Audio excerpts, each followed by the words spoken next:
Hello, good afternoon, and welcome to CIO Leadership Live. I'm your host, Mary Fran Johnson, CEO of Mary Fran Johnson Media and a contributing columnist on CIO.com, where I write about IT leadership and strategic boardroom issues.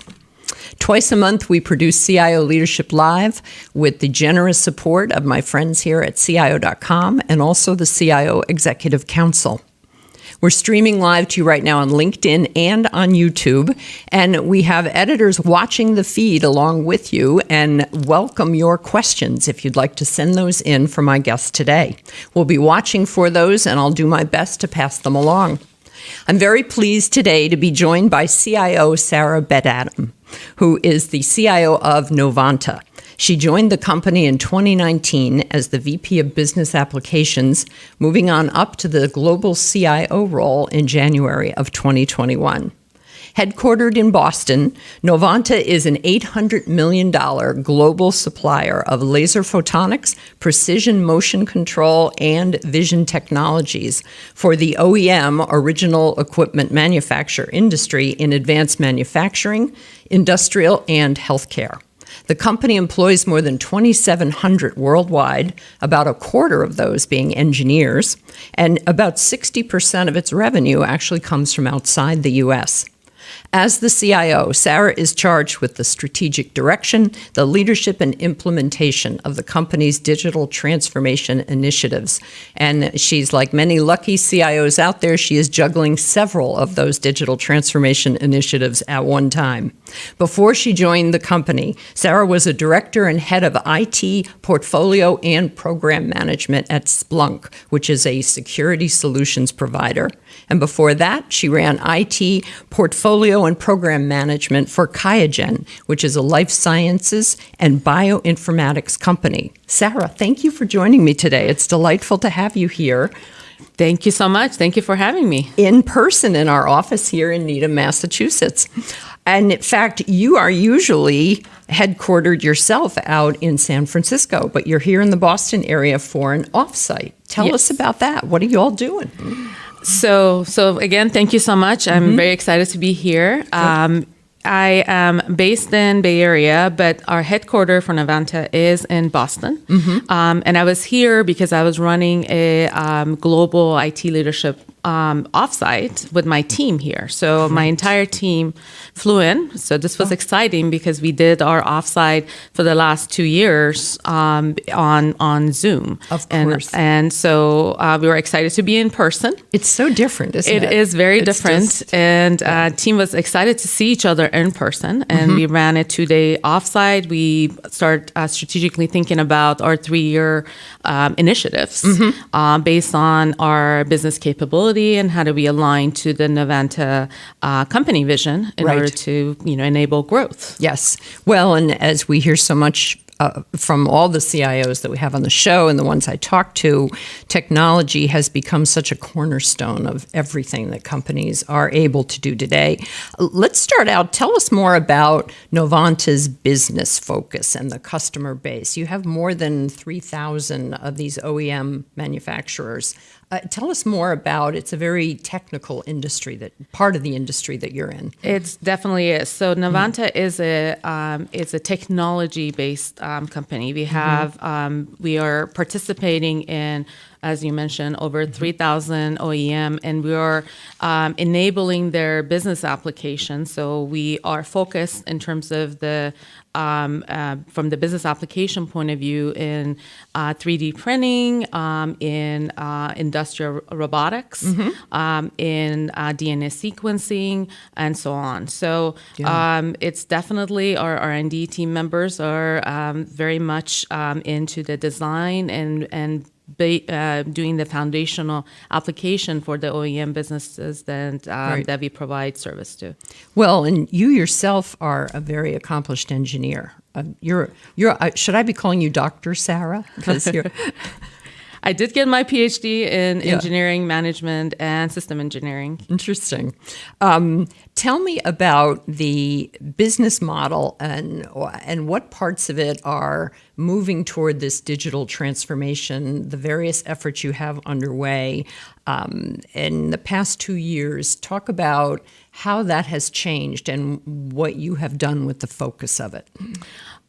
So from the business partnership, so IT organization as part of Novanta, we think of ourselves as a definitely integral business partner with all of the different functions as well as the company business units.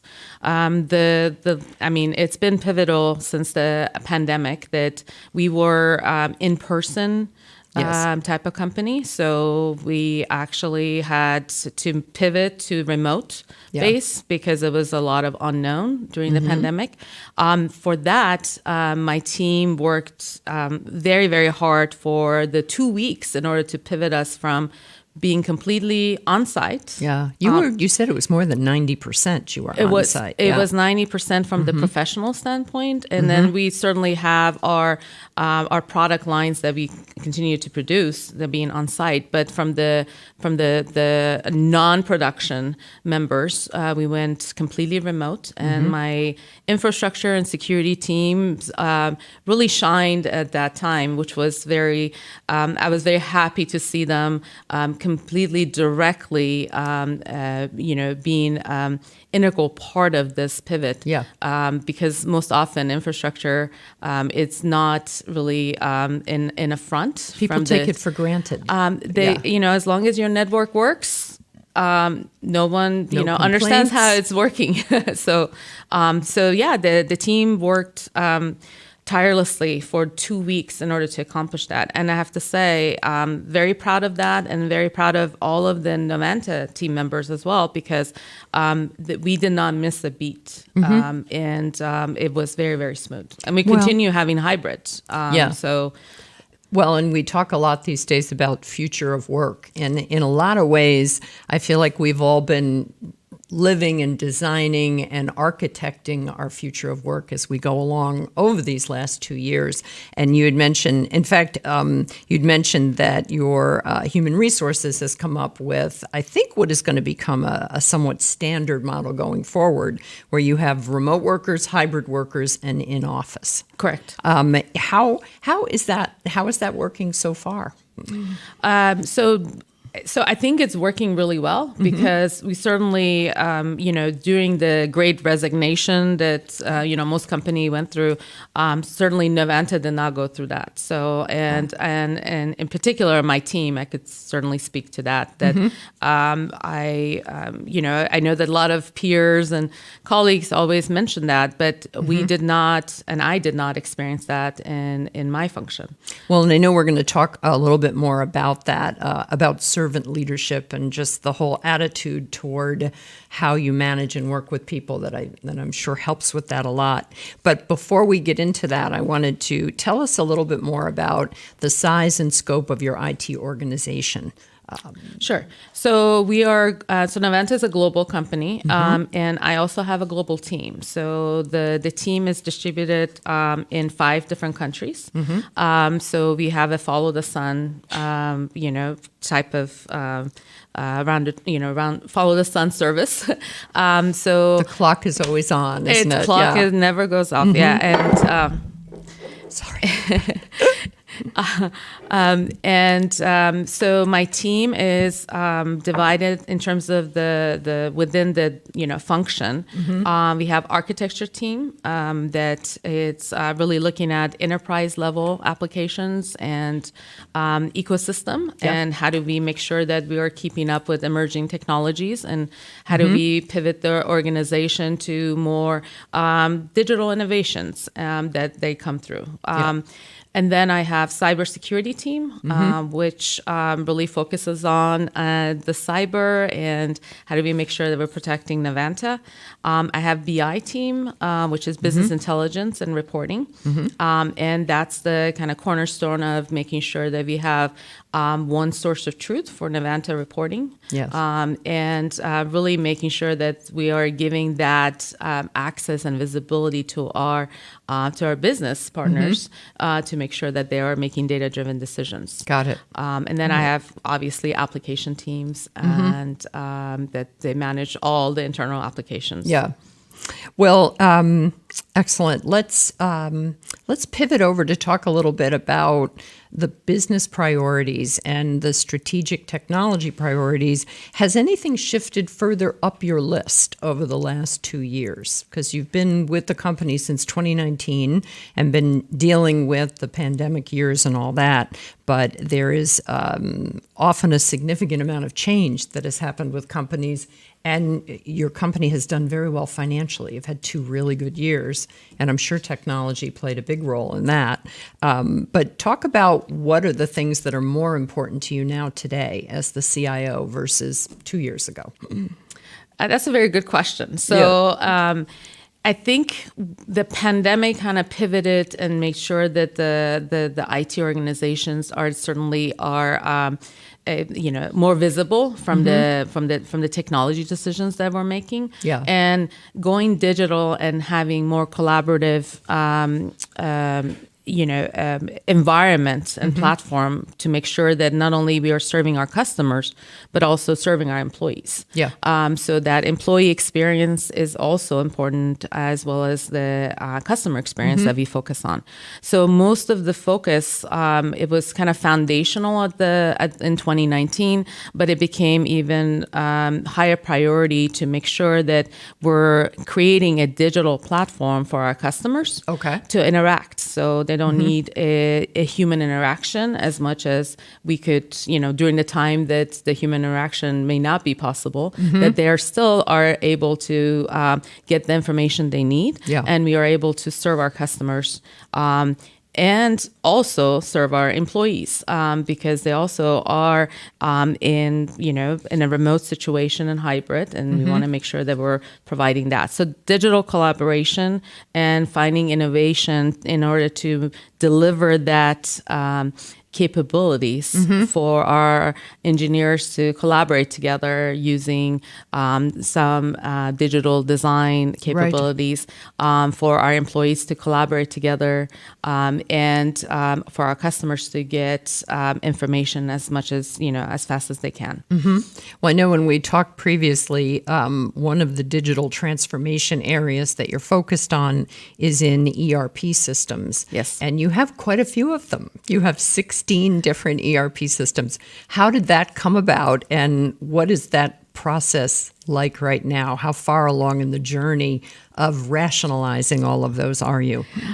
So the ERP evolution was pre-pandemic, but it certainly highlighted the fact that the team members are not able to collaborate as much as they could and when they were in person. So it definitely increased the priority from that. And where we are now is in the final phases of the business case in order to make sure that we are making the right decision in terms of the rollout. And we're looking at how do we best disrupt, but not disturb the business. Right. So that's where we are. The ERP evolution, as most of the almost everyone knows, it's a huge undertaking for organizations. So we want to make sure that we are thinking strategically of how do we phase it and how do we be more smart about rolling it out. Yeah. Well, and for a company that is so engineering driven and so technology focused, you can't just write it off and say, oh, well, we'll just go to a big cloud ERP system. It must have a lot of individual considerations about the different parts of the business. It does, but so I'm really proud that Novanta is actually very, digital focus, and certainly my team is with partnership with business. We're moving to a cloud solution because that's something that we have been looking at. How do we best scale Novanta and our different solutions for future? Cloud strategy is definitely something that we have been building up our ecosystem around. So sure, it's not easy, but I think with a lot of collaboration for the last 2 years with partnership with business and going through the business capabilities and making sure that we're only focusing on the processes that are actually a pain point, and emphasizing on those and building solution around that. I think that's a key part of our foregoing success that we've been having and for future planning. Well, and that was a point you made when we talked earlier, that you said a lot of companies, a lot of CIOs and technologists think about the technology first and then the process. But for you, and this may be your engineering background speaking, right? You think you have examined the business process first and then applied the technology to it. Give us an example of someplace where you did that, where it's been working out really well. Sure. So I could give you an example of one of the transformation programs that we've been working, and that was the CRM that we digitized the quote management. So what we the quote to order process. Quote to order process. So initially, I think that the teams generally on technology because we are a technology group and we like technology. But what I have been revamping our team and is that let's solve a problem. So with collaboration with sales and marketing and service team, that was the quote to order process was the process that they really wanted to improve. Yes. And transform. So we focus on that, on those capabilities, and they prioritize based on that. Yeah. And then we select the technology and we implement it. And everybody's off to the races then, right? Off to the races, and the ROI was over $3 million Wonderful. per year. Wonderful. So we focus on not only just the partnership and focusing on the business process improvements, but technology and the ROI to the business. Yes. Because that is one of the capabilities that I want to make sure that our team is looking at IT function as a revenue generating part of the organization rather than just the old cost center that we just cost money. Yes. Well, and I've been noticing in a lot of conversations with CIOs in the last year or two that we never have conversations anymore about getting the seat at the table or having the business understand how strategic technology is. I feel like we made huge leaps forward on that. But of course, that brings new responsibilities into IT, and the IT leaders and all of their team leaders and managers also have to really understand a lot about the business and the business process. How do you go about making sure your team is well educated in that? How do you improve their business acumen? That's you're spot on that because when it comes to hiring, certainly being technical savvy is no longer enough. Right. So the team, when we are doing talent, business acumen is high on my competency list to make sure that we are hiring with people who understand business. And for my internal team, we have quarterly calls that they are participate and make sure that I disseminate all the information that is coming from our leadership and also aligning all of our goals, like the offsite that we just had with the 3-year plan. What are the company objectives? What is the business capability that is tying to that company objective? Right. And how are we making sure that these initiatives actually drive those company objectives? And what would be the KPI measurement for that. So I think the emphasis on every time we are doing a program or doing the planning, it's educating them where business is going, as well as why is it important to make sure that we are focused on that before we make the investment decisions. Because we can't do it all. Well, no. And in fact, I was thinking about that, the governance of all of it, like the prioritization. And I know we're going to talk about the Agile transformation, which has taken some of the guesswork out of that. But do you have a steering committee or a governance program set up in some way to decide on that? Like, who gets the most attention and the most money in what order? Yes. So as part of our Novanto growth system, actually, we have different councils. Okay. So, for example, for sales and marketing, when we were trying to kind of prioritize which are the processes to focus on, that was the group that we were having a conversation with, and that was prioritized. So then we started implementing. We have that for our R&D. We have that for product management. We have that for quality. We have that for operations. So it's certainly those are great avenues for us to make sure we're prioritizing based on the business pain point or the innovation part of that. And and then we currently run the Business Intelligence Council. So my team runs that. Wow. Well, and I neglected to point out, too, you've actually got 4 different digital transformation initiatives underway, and they're in cyber, business intelligence, CRM, customer relationship management, and then the ERP systems. Yes. That's a lot to bite off and chew all at once. My God. Tell us what you can about the cyber aspect on that. Sure.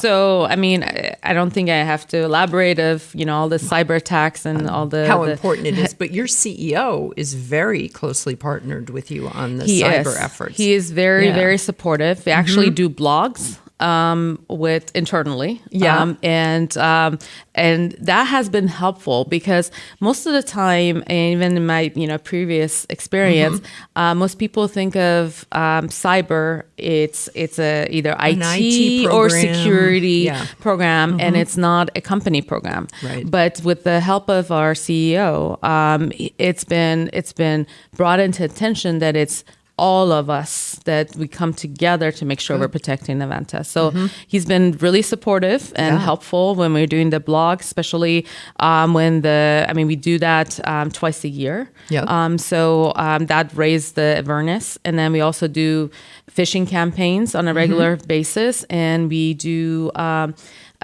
training, not in person right now, but certainly we do quarterly training online for the team members. And we're receiving a lot of feedback in terms of the raising the bar. And I have to say that the Novanta team members are becoming more cyber savvy. They're stepping up. Yes. Well, and it probably makes the employees just more cyber savvy in their regular lives as well. Yes. I remember when I went through that training at CIO when we were doing it, and there were lots of things that I became more aware of. Now, when you say you do a blog, you write that together, or you write it and he signs it? I mean, how collaborative is that? It's actually very collaborative. So we had a marketing team members who would help out. Because I could talk, but there's a conversation piece, and talking is so much doing easier the blog than is writing. Different. Yes, I know. So she was definitely instrumental in helping. And then there's just the kind of meet and making sure that we're both on the same page, and then they tape us. Okay. Let's pivot over and talk about your customers and any supply chain issues that you have dealt with. I mean, the company is growing at a really good clip, and you've had 2 really great, strong years revenue-wise, but I think we all read about the supply chain problems in so many parts of manufacturing. What kind of an impact has it had in the OEM markets that you serve? So certainly, we have also felt that just like any other company, and I think that the way that our supply chain team strategize has been helpful in order to kind of have a faster pivot in terms of the process. So what they're trying, and obviously everybody hunts for the material, and when you have a big backlog, definitely you want to make sure that you're getting the material. So our supply chain team has been really good in trying to locate different vendors and around the globe, actually, and how to negotiate to have multiple vendors and have less dependencies on one, depending on the product. So I think that, we've been, like you said, we had a very good 2 years. So our supply chain is constantly working on that. So, we are affected just like anybody else. But I think having a group that is constantly looking at it and the processes to make sure we navigate through this has been helpful for us. Yeah. From the IT organization, we had the similar, from the computer equipment to phones and even having monitors. So we have been also doing a multiple phase and multiple vendors strategy, learning with our supply chain team members to make sure that, we're not counting on just one vendor, but then multiple vendors in order to get multiple shipment in a different pace. So.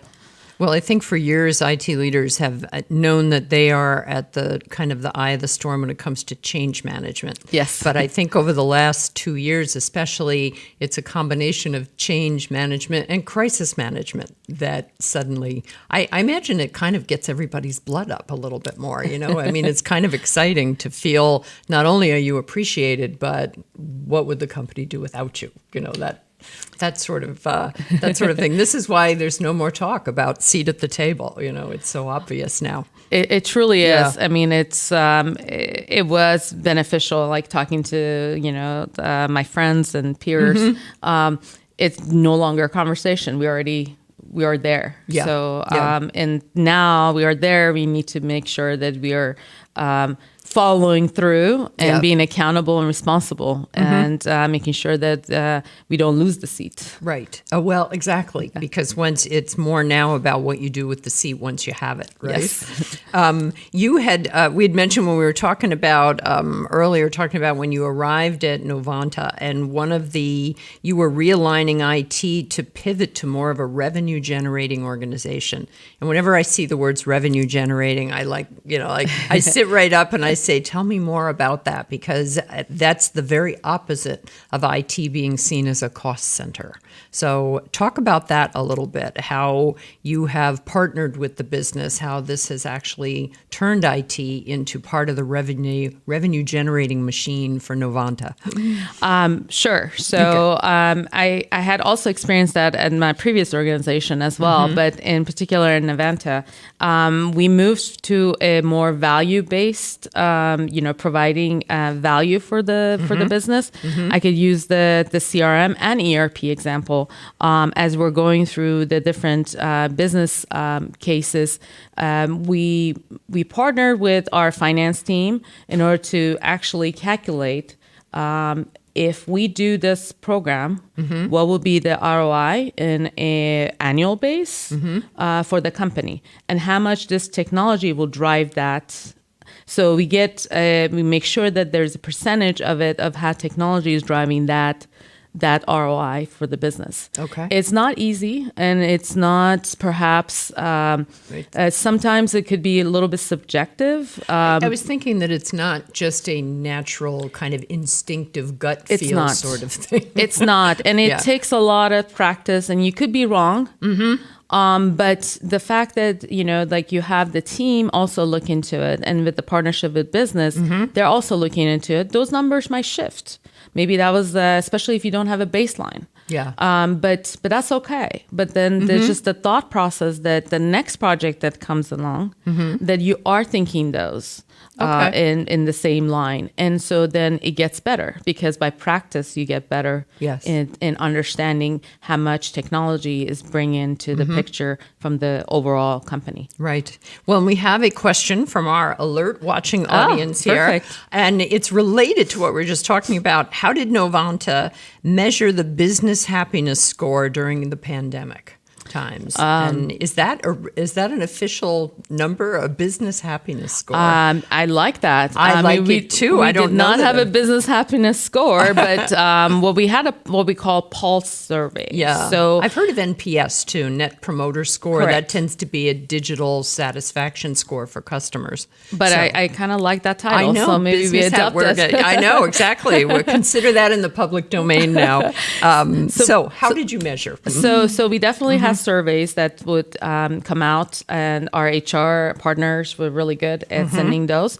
And there were questions there and comments about how does the technology is helping, in particular when it comes to being completely remote for the last 2 years.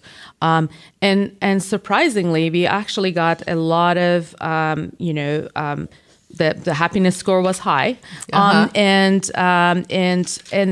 it changed the view of our employee base as well, of how much the team was there to help navigate the questions, like how does my Comcast work? Like when you're at home. So we were able to make sure that we go above and beyond what the IT equipment are helping. Yeah. So our happiness score was high. And then we got a lot of recommendation because our employees were also looking at new innovations. So we got suggestions.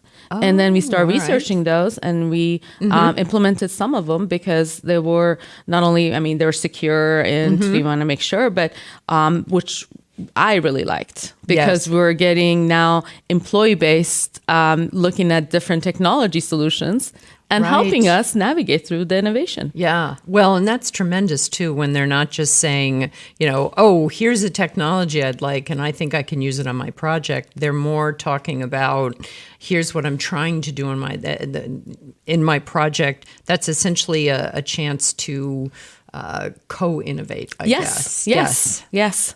Do you have anything set up for that formally? Like, do you have an innovation ecosystem of some sort? Because I know you have a significant R&D operation that Yes. operates on its own with technology supporting it. But in the tech organization itself, how do you approach the encouragement of innovation, I guess? Our employees' feedback is a constant. We don't really have a forum, but I think it's a great idea to also build on that. The architecture team is in a constant, collaboration with a different employee base. Yeah. But it's not a formal setup. So I think it's a good idea to have that. Now, the architecture team, that's different from the infrastructure team? Correct. Okay. And the architecture team, the enterprise architecture, that is something that you initiated when you came in. You changed that in Yes. the IT organization Yes. structure. That was a new setup for that, and cybersecurity was a new setup Okay.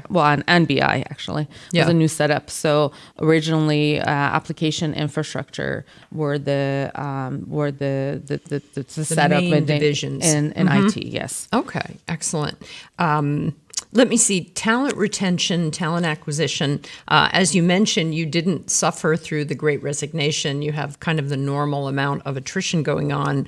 And when we talked before, you said that mainly stemmed out of what you see as your servant leadership approach. Tell me what you mean by servant leadership. I've been seeing and reading more conversations about that now, where some IT leaders are almost worried about being too much servant leadership because it won't be directional enough. So I've just seen more debate about it lately than I had before. So let's talk about how you see yourself as a servant leader and what that means. Well, thank you for that opportunity because I'm very passionate about servant leadership, and I had a great mentor that kind of helped instill that. I guess I was doing it before, but I just did not know didn't have a label for it. So I think what it's building the foundation with the team and making sure there's a trust foundation within all the leadership team, and then how that disseminates to the organization is the pivotal part of servant leader. Because what I see, and I also always tell the team members, whichever company that I'm part of, that the team is not about about the team. So we need to trust each other and help each other and empower each other. So for me, is building the empowerment for the team members and for them to be successful, whether, are with me or many, many years later. That to me gives me a greatest satisfaction. Yeah. I believe the reason that I did not experience the great resignation was that building that trust within the team. Okay. Open communication and transparent of what's happening. And how do we work together in order to accomplish what we want to do. Yeah. Versus I need you to work for me and I will get the credit. So, right. So, right. I mean, yes. Well, and I've heard it also referred to as, and more just generally by employees, the idea of psychological safety, where you know that a mistake is not going to be fatal. It's just you can try different things. What did you? How you put it? You said learn from it. Don't be scared to own it. Record it. Fix it. Yes. Yes. Yeah. That sounds like almost very engineering-like. Very. So sometimes it comes out. Yes. It's okay. Where would the world be without engineers? Right. Well, I mean, as really. long as you saying it. Yes, exactly. But I like the idea that it's not something about being passive or being too dictatorial. It's not necessarily a middle ground. It's just it's a psychological safety. It's a way to make sure people understand you have to walk the talk, I guess. Definitely. Yeah. And you have to role model because otherwise, you're not building that trust with them.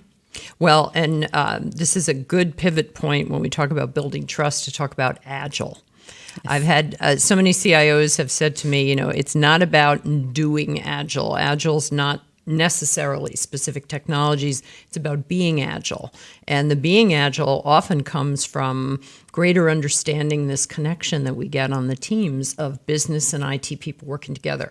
Tell us about the kind of the journey to Agile that you have been orchestrating at Novanta. I completely agree with the sentiment. Agile is about owning the different mindsets. So it's definitely a growth mindset that things are not fixed and you are thinking outside of the box. And how do we make sure that, you're building a product, but it has required iteration. Sometimes people think of Agile as like, oh, the thing's going to go fast. It's a myth. It's not about fast or slow. It's about how you're thinking about the problem and how do you make sure that you have a minimal viable product in order to see if that's solving the issue. Yeah. And then you build on it and you pivot. And also in terms of psychological safety that we were talking about earlier, it's okay to fail. So it builds that environment about growth mindset, and avid learners are the fact that it's okay to fail, it's okay to pivot, but it's not that you're going to do fast, but it's you adapting to the different environments. Yeah. And you're pivoting and making sure you're solving for a business problem. Okay. How did you go about introducing and educating the business, the colleagues, your executives in the C-suite who are your peers? And I think there's a tendency for everyone when they get to the high up positions in a company to get a little bit like, well, I know what's going on. I understand Agile, and you may just be kind of faking it. So how do you, not that anyone at your company would fake it, but I mean, how do you get that education process going with executives so that they're comfortable with that, the fact that they don't know everything? And so they don't know everything about Agile. So, so you're hitting some points in there. So definitely you have to do your homework. work. So what we end up doing is we spend, at least a month or two to making sure we're interviewing different groups. Yeah. And then we picked a pilot group. And this is at my previous organization that we did that. And we're also continuing doing it in Novanta. So you interview the business stakeholders that you are trying to, pivot that group to be in the pilot group. To move to Agile. So for our BI, we started that about 2019. So what we end up doing is we interviewed all the business stakeholders. We put them in a room and we said, this is what Agile means. So I started from like a mid-level, kind of, and working itself for them to become our advocates and champions. Right.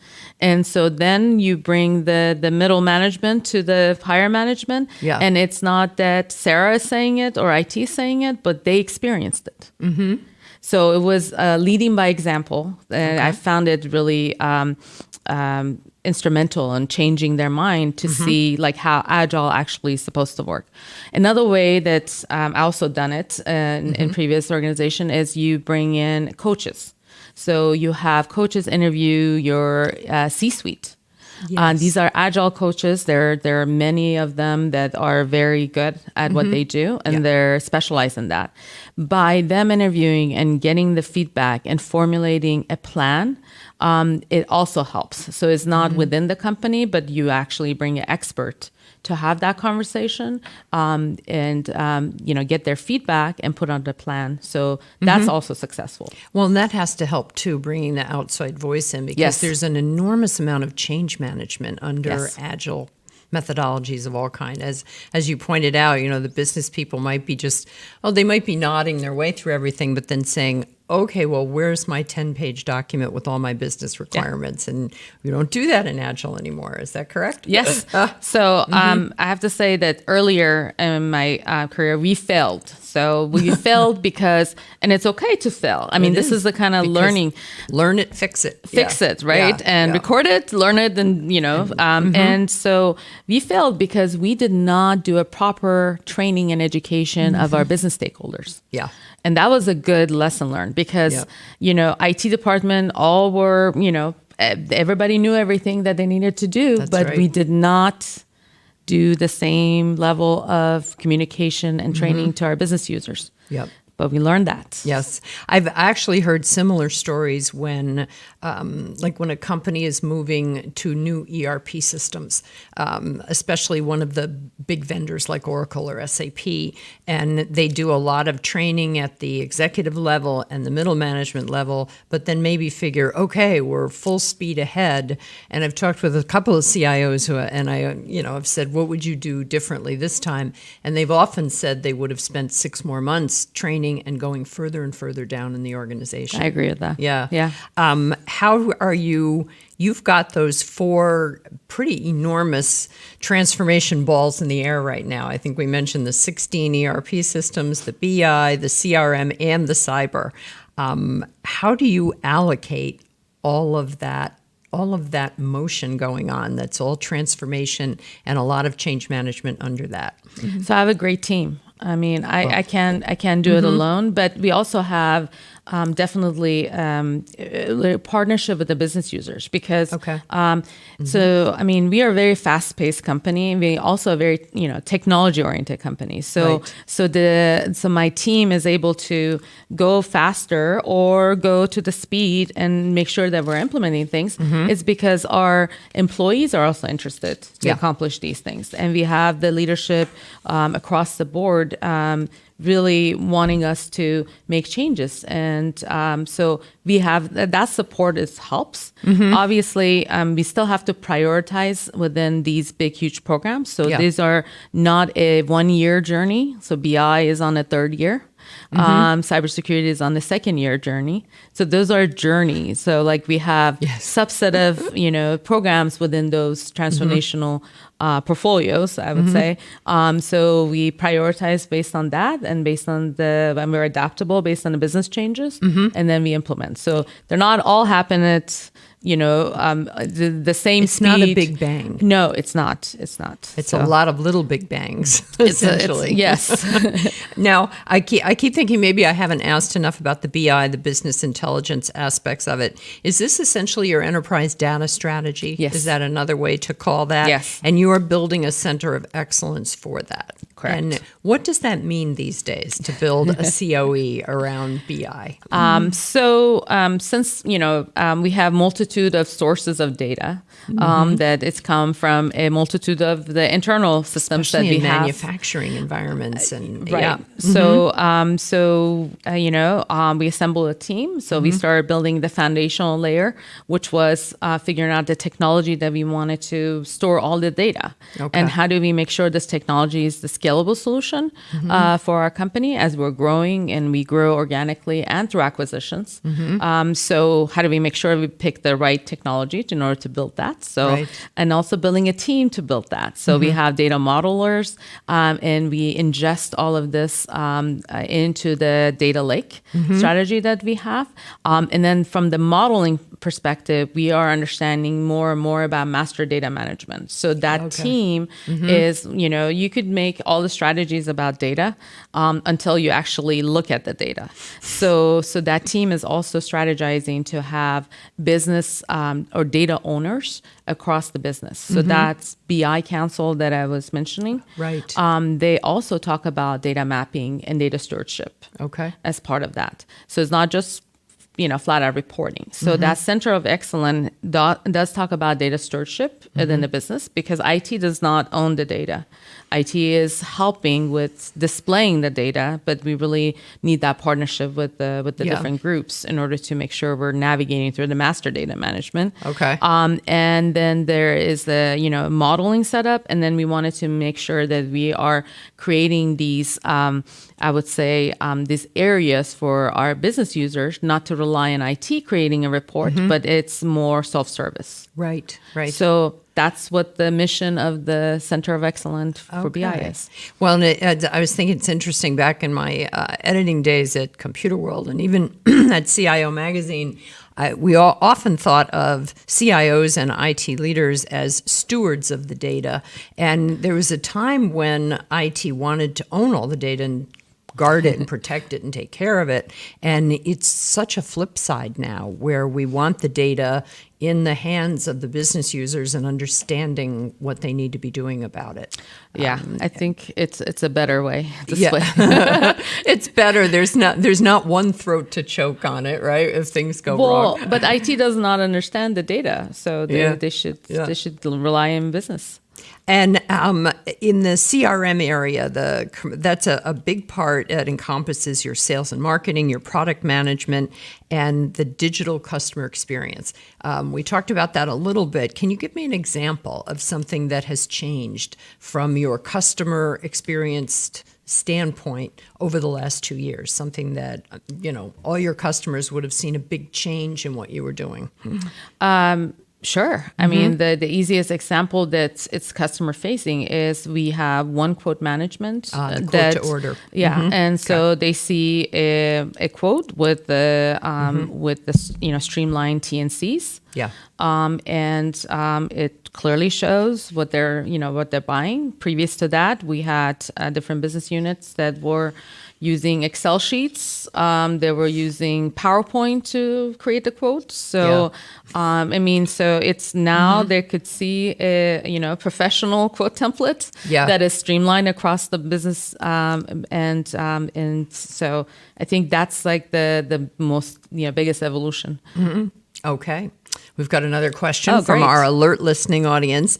These days, CIOs globally aim for digital transformation in the ERP space and the CRM space, and eventually the IT gets digital, benefiting the business. The whole idea of IT as a revenue-generating model comes to life. I think we're all in agreement so far, right? How does Novanta plan to have the digital sustenance post-transformation? How do you sustain it? How do you keep it moving? Because it's a great It's a great setup for the question, too. It's like there's a lot of buildup, and then you get the stuff, and what happens post? What is digital sustenance? That's interesting.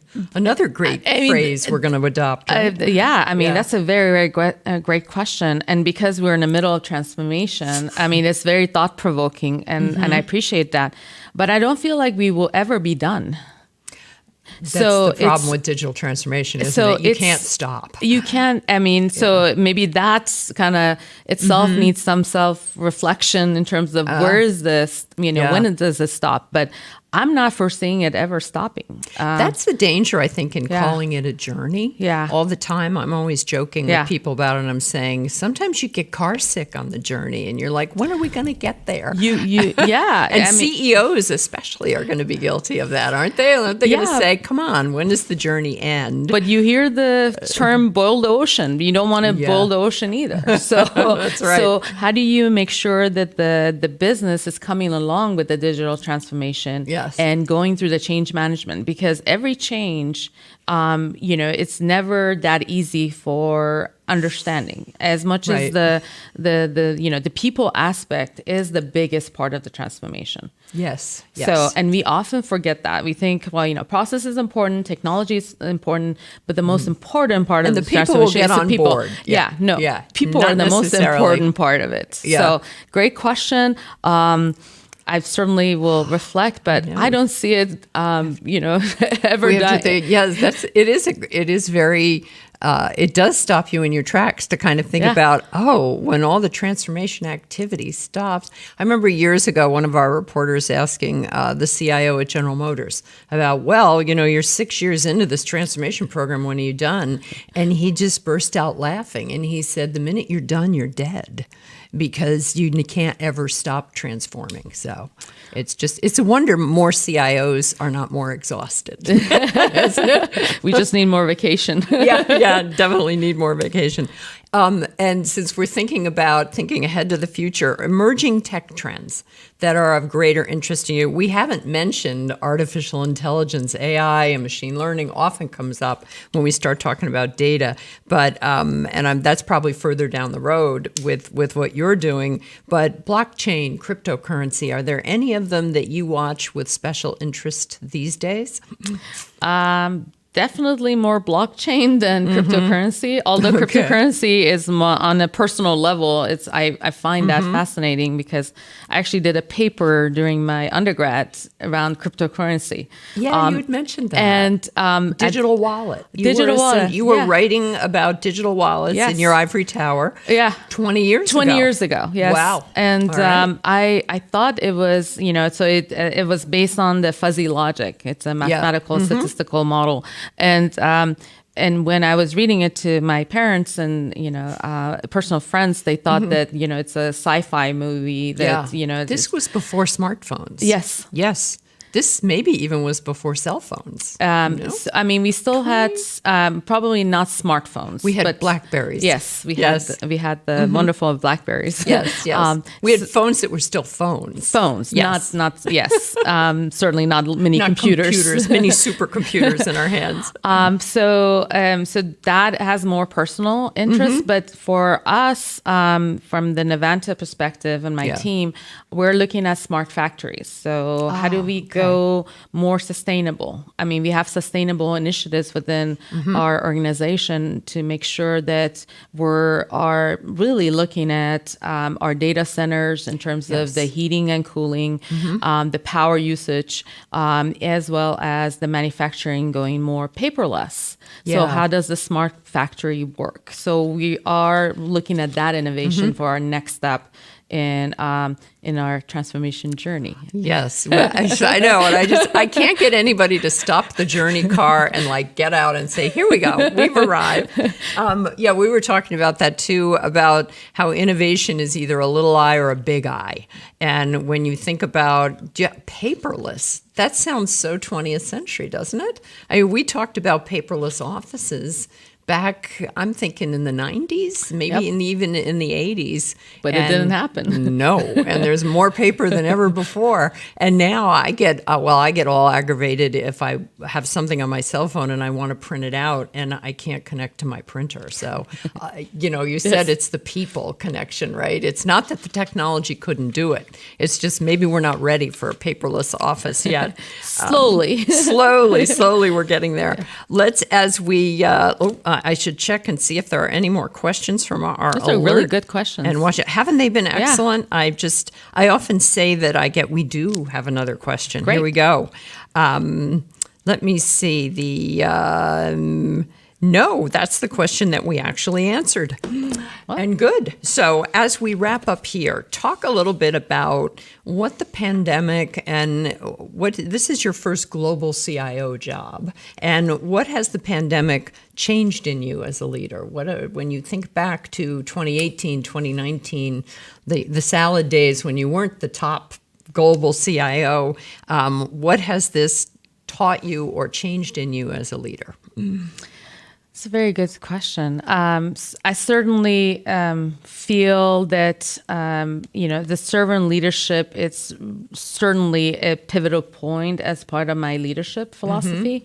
And it's becoming more and more evident for me, especially during pandemic, because part of the servant leadership is to get to know your team members beyond the everyday work. And so, and that comes very naturally for me because I was doing it before.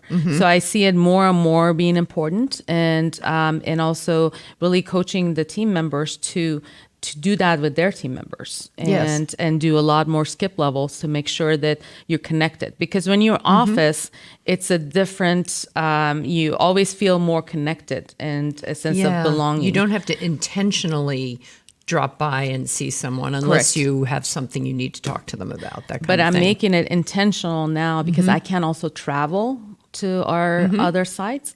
I'm making it intentional to have the IT all hands, more often, or we celebrate successes, and also having the coffee, conversation with all the IT management, and then having skip levels. So I'm definitely more thoughtful about that and making sure that I'm connecting with people, even though if I can be there in person. Yeah. That I hear, I don't run into any CIOs anymore who cringe at the idea of talking about the soft skills. The soft skills have actually become the most important skills, haven't they? They have, and I'm so glad actually. I am that too. It came. I mean, I'm glad that it finally came. It should not take a pandemic to come. But I'm glad it's actually showing up. And another thing that I'm really proud in during the pandemic, what surfaced was really the infrastructure team. They're always behind the scene. And this really brought them forefront. And I'm certainly very, very proud of all of them. And they did a tremendous job to make sure that Novanta was running without missing a beat. Well, and it sounds too like your business executives and your CEOs are very much on that same wavelength and very clued in to the importance of appreciating all the things that get done for them by technology. I think that the day that we get to just assuming that everything is going to work fine with technology, that's when you start talking about, well, why do we need a technology organization? Let's just outsource everything. And of course, we've seen that in the industry. I'm having so many conversations these days with CIOs who have become very passionate about insourcing. And one of the first things they are often insourcing at bigger companies is infrastructure that they outsourced for all kinds of rationale back in the 90s or the early 2000s. And of course, it didn't deliver what everybody thought it would. So I think you're right. I think it's especially nice that the infrastructure folks are getting a really big shout out from you here today as well. Yes. So thank you so much for joining me. This has been a wonderful conversation. And thank you so much. Yeah. It's been a great experience. There you go. I told you not to worry. You did. I get CIOs on here and they're like, a whole hour? What are we going to talk about for now? We talked about plenty, didn't we? Yes. So if you joined us late today, do not despair. The full episode will be available later today on LinkedIn and then also on CIO.com and on our YouTube channel, which is called Tech Talk. CIO Leadership Live is also available as an audio podcast on all of your favorite platforms. And I hope you enjoyed today's conversation with CIO Sarah Bedidam, who is from Novanta. And we had such a nice conversation about all the ways the company is just moving forward into the future. It's been great. And I hope you'll come back and join me again. I'll be back on Wednesday, August 10th, and I'll be here that day with CIO of Gulfstream Aerospace, who is Cheryl Bunton. Thanks so much for joining us today. Do take a moment to sign up on YouTube on our Tech Talk channel.